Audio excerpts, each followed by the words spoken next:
अताए रसूल ताजदार चिश्त हश्त बहिश्त सरकार ख्वाजा गरीब नवाज की बारगाह में यूँ खिराज तहसीन पेश किया कि ख्वाजे हिंद वो दरबार है आला तेरा, कभी महरूम नहीं मांगने वाला तेरा। कुर्सी डाली तेरी तख्ते शहे जीला के हुजूर, रब ने ऊंचा किया इस तरह से पाया तेरा। है तेरी जात अजब बहरे हकीकत प्यारे, किसी तैराक ने पाया न किनारा तेरा। बहुत बहुत शुक्रिया आप सबका। मैं सैयद साहब बैठे हुए हैं मिंबर शरीफ पे, जितने उलमा इकराम हैं, मैं एक ऐलान करना चाहता हूँ। मैं तकरीबन 30 साल से ये काम कर रहा हूँ। कई मरतबे इस इलाके की मजालिस में शिरकत का शरफ मुझे कई साल पहले हासिल हुआ। राजस्थान हर महीने 25 दिन 1.5 महीने पे आना होता है। अल्हम्दुलिल्लाह कभी आगे कभी पीछे। हिंदुस्तान में बहुत कम शहर मिले हैं, लेकिन हकीकत यह है कि अब आपकी मसरूफियत इतनी ज़्यादा बढ़ गई है कि अब जलसों को इतनी देर तक तूल न दिया करें।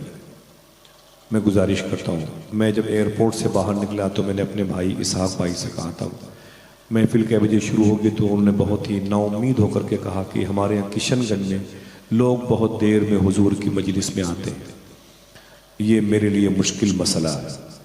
मैंने अगर शरीफ भाई के अलावा कोई और नातखा होता तो मैं यहाँ 9 बजे चला आता, कोई नहीं होता तो माइक वाले को ही हुजूर की बातें सुनाता और अपने घर वापस आता। तो मैंने कभी आपका इंतज़ार नहीं किया, मैंने हमेशा वक्त का इंतज़ार किया। जी समझ रहे हैं। मैं आज रात के जलसे में जहाँ फैज़ाबाद में था, वहाँ पर मैं 9:30 बजे स्टेज पर चला गया। परसों में जहाँ था वहाँ 9:05 पे चला गया। हम आपको 12 बजे आपके बिस्तरों पर छोड़ करके सुबह को फाइवर की कुर्सी पर बैठ के जो 4 पैसे आप अपने बच्चों के लिए कमाते हैं, उस दरवाजे को मैं बंद नहीं करना चाहता। क्या बात है, बहुत खूब। लिहाजा इतना अजीम नातखां, इतना अजीम लहजा जब आपके शहर में आए तो थोड़ा सा वक्त पहले कुर्बान करके इशा की नमाज के बाद आ जाओ और 2.5 घंटे की 2-2.5 घंटे की मुख्तसर सी महफिल में शिरकत करो और अपने घर चले जाओ। बहुत क्या मतलब है कि आप रात के 12 बजे जब मुझे बुला रहे हैं तो मैं भी सोचूंगा कि 5 मिनट बोल करके चला जाऊंगा तो मेरे दोस्तों को तकलीफ होगी, 1 घंटे बोलूंगा तो फिर आपको तकलीफ होगी, और ज़्यादा बोलूंगा तो फिर मेरी ज़ात को तकलीफ होगी। बेशक। और मैं यहाँ अखबार बेचने तो आया नहीं हूँ, मेरा भी कोई मकसद है, मेरे भी आपसे मिलने का कोई रीजन है। लेकिन यह है कि 1 घंटे के लिए मजलिसें होती हैं, हम लोग शिरकत करते हैं, उसके लिए सफ़र कितना मुश्किल करते हैं। 1 घंटे बोलने के लिए हम कल रात से निकले हुए हैं, 1 बजे रात से, अयोध्या से लखनऊ और लखनऊ से इलाहाबाद, फिर आपके शहर में गरीब नवाज सरकार की ज़मीन है। इस ज़मीन पर जितने लोग बसते हैं वो बहुत मुबारकबाद के मुस्तहिक़ हैं। अभी शायद आपको भी इसका स्टेटस नहीं पता। मैं 2010 में हज के मौके पर गया था और 5614 फिट की बुलंदी पर गारे सौर के अंदर मैं था, हुजूर की नात पढ़ रहा था। तो उस वक्त करीब में एक और साहब थे जो फ़ारसी में भी नातें पढ़ते थे, कुछ अरबी उर्दू मिक्स। तो बाहर निकल के गारे सौर के उस गुफा से बाहर निकले तो मुझसे बोले कि आप कहाँ के रहने वाले हैं। मैंने कहा कि मैं हिंदुस्तान करने वाला हूँ। तो बोले हिंदुस्तान मेरे आने की बड़ी ख्वाहिश होती है। मैंने कहा और आप कहाँ करने वाले हैं? बोले मैं काबुल अफ़गानिस्तान करने वाला हूँ। मैंने कहा हिंदुस्तान में कहाँ आना चाहते हैं? तो बोले वो 2 शहर हैं जिनको मैं देखना चाहता हूँ। मैंने कहा वो कौन? बोले एक को अजमेर शरीफ कहा जाता है और एक को बरेली शरीफ। सुभान अल्लाह, सुभान अल्लाह। आपके शहर को काबुल तोरा बोरा खाड़ी के नीचे दबने चीखने चिल्लाने वाले लोग भी देखना चाहते हैं। पूरी दुनिया आपका एहतराम करेगी अगर आप बाहर जाओगे और कहोगे कि मैं अजमेर शरीफ का रहने वाला। सुभान अल्लाह। लिहाजा मैं गुजारिश करूंगा किसी भी मजलिस को आप देर में ना शुरू करें। ठीक है, मेरी बात मान ले, नहीं मानेंगे तो मैं तो चला जाऊंगा, लेकिन जब आपको पछतावा होगा तो बहुत देर हो चुकी होगी। उलमा इकराम को भी फारिग कर दिया करें 12 साढ़े 12 बजे, ताकि इनकी अपनी कल फजर की जमात की जो जिम्मेदारियाँ, नमाज की होती तो कोई बात नहीं, जो जमात की जिम्मेदारियाँ, ये बड़ी जिम्मेदारी है। हर किस्म के लोगों के तानो तशनी सुनने पड़ते हैं और आप भी दिन भर गर्मी के इस 50 और 45-48 डिग्री टेम्परेचर में हुजूर की महफिलों में कब तक बैठेंगे? ठंडी हवा चलेगी, नींद आएगी। मेरे आने का मकसद चराग सहरी के तरीके से बुझ जाएगा, इसलिए मैं माफ़ी चाहता हूँ। मोहतरम नसरुद्दीन साहब और मोहतरम कमरुद्दीन साहब ये भाई हैं। नसरुद्दीन साहब के बेटे हैं मेरे दोस्त मोहतरम इसहाक गहलोत साहब, और उनके सगे चचेरे भाई हैं ये मोहतरम मोहम्मद आसिफ साहब, जिनकी शादी के मौके पर आज उनके वालिद साहब। तकलीफ़ है, लेकिन ऐसी भी तकलीफ़ नहीं कि मदीने वाले के एहसान को भुला दिया जाए। अल्लाह सुभान अल्लाह, कैसा खुशकिस्मत इंसान है जिसने अपने दरवाजे पर इतने नमाजियों को, सादात को, उलमा को बुलाया। सुभान अल्लाह। अल्लाह इस शादी को मुबारक फरमा दे। आमीन। कह दे। आपने आज जितनी मरतबे दरूद शरीफ पढ़ा है उसमें एक मरतबे और पढ़ लें। पहले मेरे सलाम का जवाब दें, अस्सलामु अलैकुम व रहमतुल्लाहि व बरकातुहू। वालेकुम अस्सलाम व रहमतुल्लाहि व बरकातुहू। जरा मोहब्बत से दरूद शरीफ पढ़ें। अल्लाहुम्मा सल्ली अला सय्यिदिना व शफीअना व नबिय्यिना व मौलाना नूरिका मुहम्मद व अला आलि मुहम्मद बिअदद कुल्लि मालूमिन लक बिअदद कुल्लि मालूमिन लक। ये जो दरूद शरीफ अभी आप बहनों ने, माओं ने, बुजुर्गों ने पढ़ा है अजमेर शरीफ की इस ज़मीन पर, इन उलमा कराम को गवाह बना के हाथ उठाएं और दुआ करें। अल्लाह इस दरूद की बरकतें फ़लस्तीन वालों को नजर फरमा दे।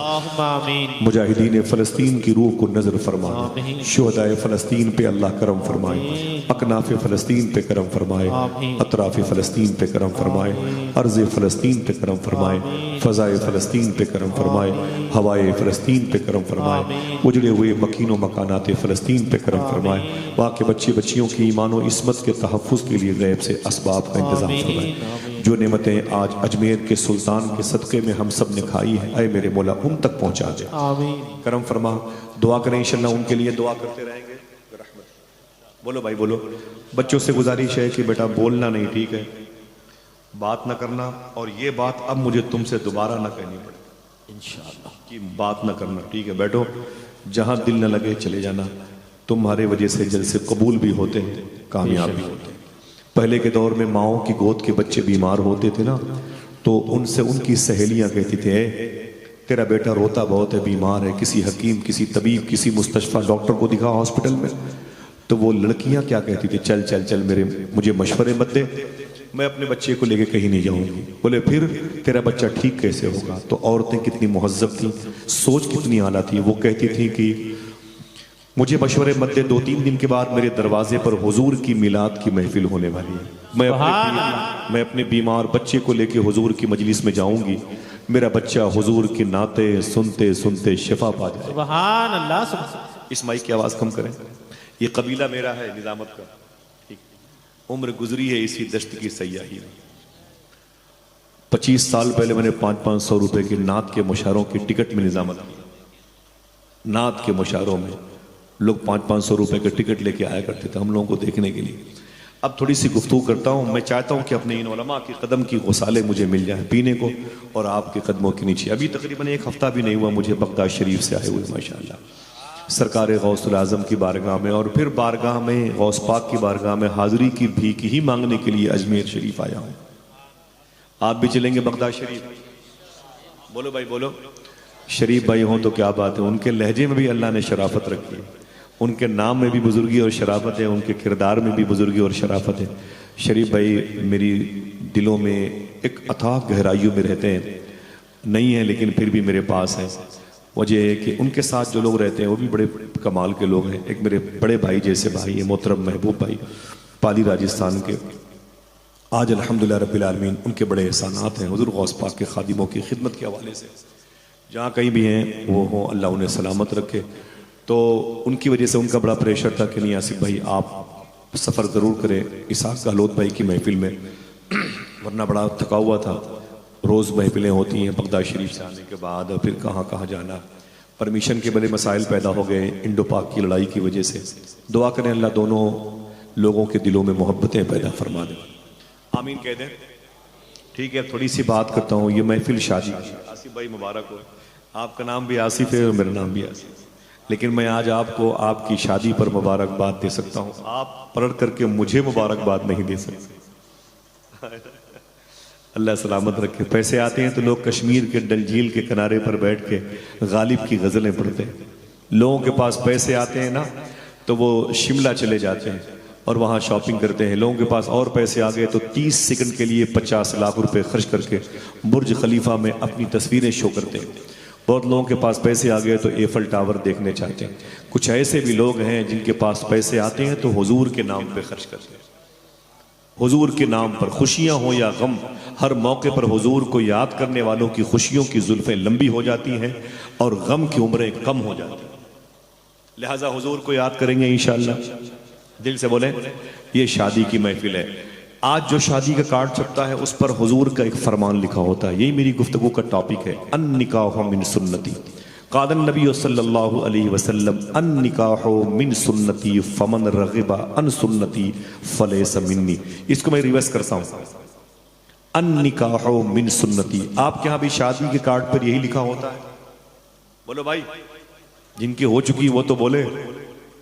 अन निकाहो मिन सुन्नती, इसकी मीनिंग क्या होती है? ये हुजूर ने फरमाया निकाह ये मेरी सुन्नत है। बोलो भाई, क्या मतलब? निकाह ये मेरी सुन्नत है। सुन्नत के माने क्या होते हैं अभी यही नहीं पता। सुन्नत बोलते हैं तरीके को, निशानी को, शिआर को, अलामत को। यानी ये जो निकाह की तकरीब अमल में आ रही है ये हुजूर सल्लल्लाहु ताला अलैहि वसल्लम का तरीका है। आपको यहां खुश होना चाहिए, किसी और तरीके की राह के मुसाफिर नहीं, हम हुजूर के तरीके की राह के मुसाफिर। क्या लिखते हैं शादी कार्ड पे? वो 10 रुपए कहो कि 800 रुपए करो, 800 रुपए कार्ड हो, लिखते यही है। हुजूर फरमाते हैं अन निकाहो मिन सुन्नती। निकाह, आवाज कमजोर है, आप यहां आ जाए मैं वहां जाऊं। निकाह मेरी सुन्नत है। इसके बाद फमन रग़िबा अन सुन्नती फलैसा मिन्नी। जिसने इस सुन्नत से दिलचस्पी न दिखाई, रग़बत न रखी, इस सुन्नत के खिलाफ कदम उठाया, माहसल निचोड़िए, फलैसा मिन्नी। हुजूर फरमाते मैं उसका जिम्मेदार नहीं। क्या मतलब? हुजूर कहते हैं मैं उसका जामिन, उसका जिम्मेदार नहीं। वो मुझ में से नहीं का मतलब मैं उसका जामिन और जिम्मेदार नहीं, मैं उसका शफी और वकील नहीं। अगर हुजूर किसी को ठुकरा दे कोई अपना सकता है? तो हुजूर किसके जमीन, किसके जामिन है? हुजूर किसके वकील हैं? हुजूर किसकी किफालत करेंगे? उसी की जो हुजूर की सुन्नतों पर अमल करेगा। सुन्नतों में से एक सुन्नत क्या है? निकाह। बोलो भाई, ऊंची बोले, ऊंची बोले। क्या है बेटा? बैठना, बात न करना। एक सुन्नत निकाह भी है। तो अगर हुजूर ने यह बात कही तो इसका मतलब खुद हुजूर ने निकाह किया होगा। बोलो भाई, बोलते रहे आप थोड़ा सा, ठीक है? मेरा कोई नुकसान नहीं होगा, मैं तो निकल जाऊंगा, पैसे भी अपने पास रखें आप। मैं अजमेर के करीब आ गया हूं, जमीन चूम की वापस जा सकता हूं। अगर आपको हुजूर की बातें ना अच्छी लगी तो फिर किसकी बातें अच्छी लगी? बोलने में क्या दिक्कत है यार? क्या दिक्कत है? हुजूर की मजलिस में आप बैठे हैं, मुबारक लोगों की सोहबतें आपको मिली हैं। मजलिस रसूल में सब नहीं आते। अभी गली से निकल के देखें आप, 10-20 लोग हर गली में बैठे होंगे। वो समझ रहे हैं कि मैं नहीं गया, खुदा की कसम उन्हें हुजूर ने नहीं बुलाया। ये बात लिख लें, उन्हें हुजूर ने नहीं बुलाया इसलिए वो नहीं आए।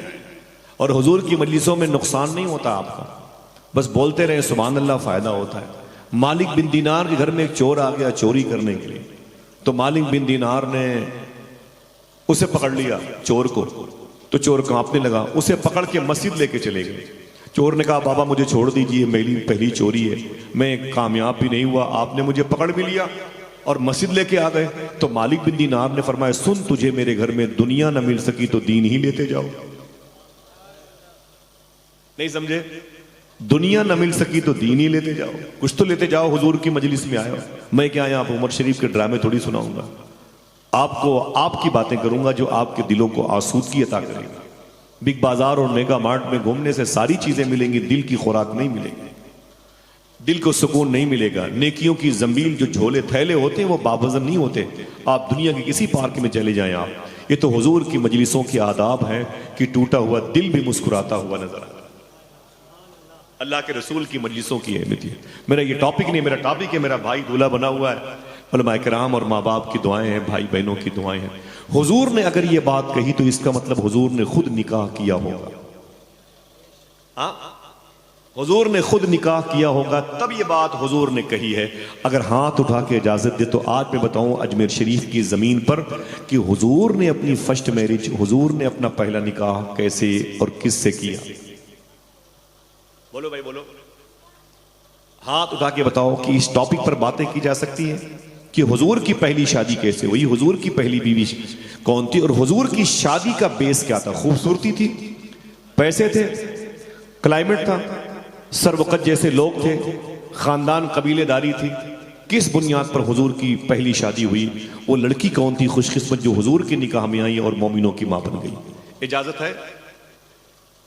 अब ये शादी जो हुजूर की हुई है, क्या हुजूर से पहले भी किसी की शादी हुई है? एक सवाल है। आइए बात करते हैं। जनाब अब्द मुनाफ, ये कुसई के बेटे हैं, वो किलाब के, वो मुर्रा के बेटे हैं।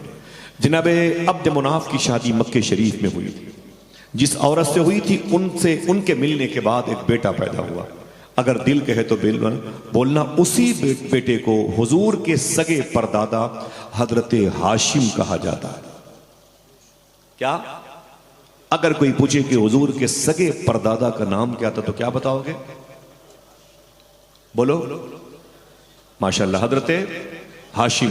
जनाबे हाशिम जब बड़े हुए तो ये मुल्क शाम का सफर कर रहे थे वाया मदीना होकर के।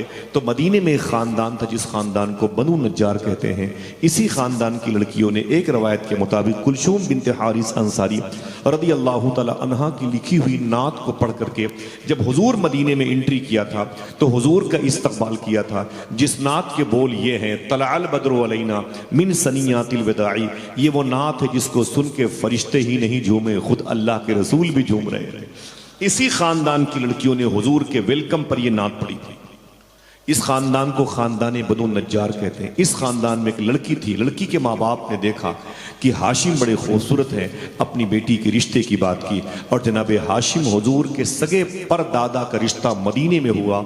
अगर कोई एक आदमी सुबहान अल्लाह कहने का वादा करे, बता दूं उस लड़की का नाम क्या था जो हुजूर की परदादी बनी? तो उनका नाम था हजरत सलमा। फिर से बोले अपने माँ बाप की मगफिरत के लिए। अगर कोई पूछे कि हुजूर की सगी परदादी का नाम तो क्या बताओगे? जनाब हाशिम हुजूर के परदादा का रिश्ता हुजूर की परदादी अम्मी सलमा से हुआ। तो हुजूर की परदादी अपने शौहर के निकाह में आई और उन दोनों के मिलने से सुभान अल्लाह एक अजीम शहजादा पैदा हुआ जिसको दुनिया हजरत अब्दुल मुत्तलिब कहती है। ये हुजूर के सगे दादा। ये जब बड़े हुए मक्के शरीफ में तो इनकी शादी जिस लड़की से हुई उसका नाम सुन के मुझे देखना कितने लोग सुभान अल्लाह कहते हैं। उसका नाम था हजरत फातिमा। हुजूर के सगे दादा अब्दुल मुत्तलिब की शादी हजरत फातिमा से हुई। क्या मतलब? अगर कोई पूछे कि हुजूर की दादी का नाम क्या था, क्या बताओगे? एक ही आदमी बताएगा। अगर कोई पूछे कि हुजूर की दादी का नाम क्या था, हजरत क्या शान है। हुजूर की दादी का भी नाम फातिमा, हुजूर की चची का भी नाम फातिमा और वही समधिन भी होती हैं, वही मखदूम कायनात की सास भी होती हैं। हुजूर की बेटी का भी नाम फातिमा, हुजूर की नवासी का भी नाम फातिमा, हुजूर की नवासी की बेटी का भी नाम फातिमा, हुजूर के लाडले इमाम हसन के बेटे की बेटे की बेटे की बेटे की बेटे की माँ गौस आजम सैयदना शेख अब्दुल कादिर जिलानी की माँ का भी नाम फातिमा। बड़ा मुबारक नाम है। सूफिया फरमाते हैं जब औलाद ना हो तो दुआ करो अल्लाह बेटी देगा तो उसका नाम फातिमा के नाम पे रखो, अल्लाह उसे औलाद जरूर अता फरमाए, अल्लाह अता फरमाएगा इंशाअल्लाह। पे दिल से बोलो। तो हुजूर के सगे परदादा के अबू अब्द मुनाफ, हुजूर के सगे परदादा जनाब हाशिम। जनाब हाशिम की शादी अम्मी सलमा से हुई। उनके बेटे अब्दुल मुत्तलिब, अब्दुल मुत्तलिब की शादी मखदूमा फातिमा से हुई। जब ये दोनों इकट्ठा हुए, दोनों का जिस्म पाक इत्तिसाल का शरफ पाता है, तब इस घर में एक चांद जैसा बेटा पैदा हुआ। देखना है कौन सुभान अल्लाह कहता है। इसी को दुनिया हुजूर के अब्बू हजरत अब्दुल्ला के नाम से जानती है। अल्लाह सलामत रखे मेरे भाइयों, सुभान अल्लाह, आमीन कह दो। अल्लाह सलामत रखे। हुजूर के अब्बू की पैदाइश पर खुश हैं, अल्लाह आपको हमेशा खुश रखे। इधर हुजूर के अब्बू पैदा हो रहे हैं जनाब अब्दुल्ला, इधर ये मक्के शरीफ के जजीरे पर पैदा हो रहे हैं। उन्हीं दिनों उसी मक्के शरीफ में खानदान में बुजुर्ग थे, उनका नाम था हजरत वहाब। उनकी शादी एक लड़की से हुई थी, उसका नाम था बर्रा। बर्रा वहाब ये शौहर है, बर्रा उनकी बीवी है। बर्रा जौजा है, वहाब उनके जव्वज हैं। ये दोनों मियाँ बीवी हैं। जिस वक्त जनाब अब्दुल मुत्तलिब और फातिमा के मिलने से अब्दुल्ला पैदा हुए थे, उन्हीं दिनों मक्के शरीफ में जनाब वहाब और बर्रा के मिलने से एक लड़की पैदा हुई थी। अब देखना है कि उसका नाम सुन के कितने लोग सुभान अल्लाह कहते हैं। उसी लड़की को दुनिया हजरत बीबी आमिना के नाम से याद करती है। इधर हुजूर के अब्बू बड़े हो रहे हैं और उधर अम्मी आमिना बड़ी हो रही है। दोनों बड़े हुए। अल्लाह के रसूल सल्लल्लाहु अलैहि वसल्लम के अब्बू का रिश्ता अम्मी आमिना से हो गया। जरा प्यार से कहते हो सुभान अल्लाह। ये शादी किस महीने में हुई? हाथ उठा के पूछे, बताएं। हाथ उठा के उठाए उठाए उठाए उठाए उठाए मोहब्बत से बोले सुभान अल्लाह। हाथ उठा के बताऊं ये शादी किस महीने में हुई? ये बज़्म नबी चैनल है, और भी चैनल बैठा है यहाँ पर, दुनिया में देखेंगे लोग तो आप खुशी होगी कि उस मजलिस का हिस्सा हम भी होते जहां आसिफ भाई दूल्हा बने और जिक्र शबे असरा के दूल्हा का हो रहा। सुभान अल्लाह। अल्लाह मेरे भाइयों को, बच्चों को सलामत रखे। सुनो बेटा, इधर इधर, थक गए माशाअल्लाह, थक गए। बंटवा दिया जाए शीरीनी, बंटवा दिया जाए? नहीं, पता तो करो है कि नहीं है। जरा फिर से हाथों को उठा के बोलो, लब्बैक या रसूल अल्लाह, लब्बैक या गौसे आजम, लब्बैक या गरीब नवाज। यार शादी हो तो फिर मजलिस रसूल हो, जब मजलिस रसूल हो तो समझ लो शादी है। सुभान अल्लाह। उलमा की कदम की बहारें, नमाजियों का आना, बच्चों का मुस्कुराना, माँ बहनों के दुपट्टे अश्कबार होना, ये बड़ी मुबारक निशानी, बहुत अच्छा माइक है भाई। सुभान अल्लाह। सुने आप, अल्लाह के रसूल के अब्बू की बारात किस महीने गई थी? सोचो सोचो सोचो, रजब शरीफ के महीने। किस महीने में? ये महीना कब आता है? रजब का महीना कब आता है? इस महीने में किसके नाम की फातिहा होती है? बोलो। इमाम जाफर सादिक। इतने खस्ते उनके नाम